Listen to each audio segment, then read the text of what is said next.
Hello friends, ఈరోజు మన recipe గుత్తి వంకాయ కూర అండి.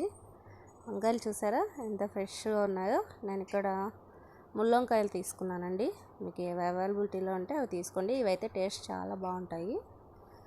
వీటిని ముళ్ళులు కట్ చేసుకొని పక్కన పెట్టుకున్నాను. షార్ప్గా ఉన్న ముళ్ళులన్నీ కట్ చేసి పక్కన పెట్టుకున్నాను.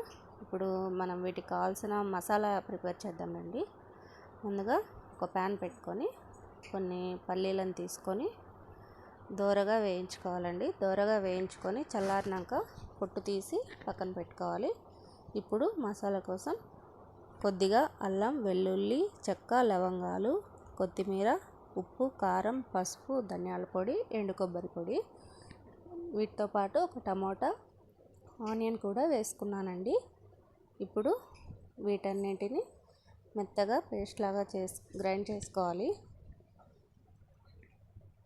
వీటిని ఒకవేళ మీకు రోడ్లు అవైలబిలిటీలో ఉంటే రోడ్లో కూడా దంచుకోండి, చాలా బాగుంటుంది. టేస్ట్ ఎలా అయినా బాగుంటుంది. వీటన్నింటినీ కలిపి పేస్ట్ చేసేసాను.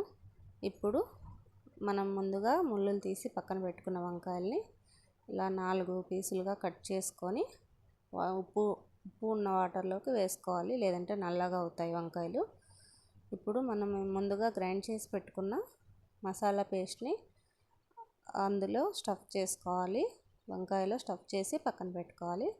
ఇప్పుడు ఒక ప్యాన్ పెట్టి అందులో ఒక రెండు స్పూన్ల ఆయిల్ వేసుకొని కొద్దిగా జీలకర్ర, ఆవాలు, ఎండుమిర్చి, కరివేపాకు వేసి మనం ముందుగా మసాలా పెట్టుకున్న వంకాయలను అందులో వేసి కొద్దిగా అటు ఇటు వేయించాలి.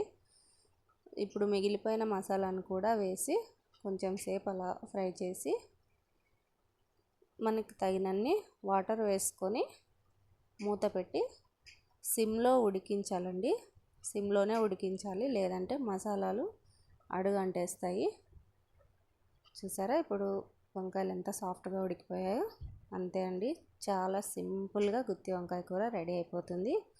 వీటిని రైస్, రోటీ, రాగి ముద్ద ఏ కాంబినేషన్తో తిన్నా చాలా బాగుంటుంది. నా వీడియో కనుక నచ్చినట్లయితే లైక్ చేయండి, మీ ఫ్రెండ్స్ అండ్ ఫ్యామిలీతో షేర్ చేయండి. అండ్ మీకు ఈ కర్రీ ఇష్టమో లేదో నాకు కామెంట్ చేసి చెప్పండి. Thank you for watching.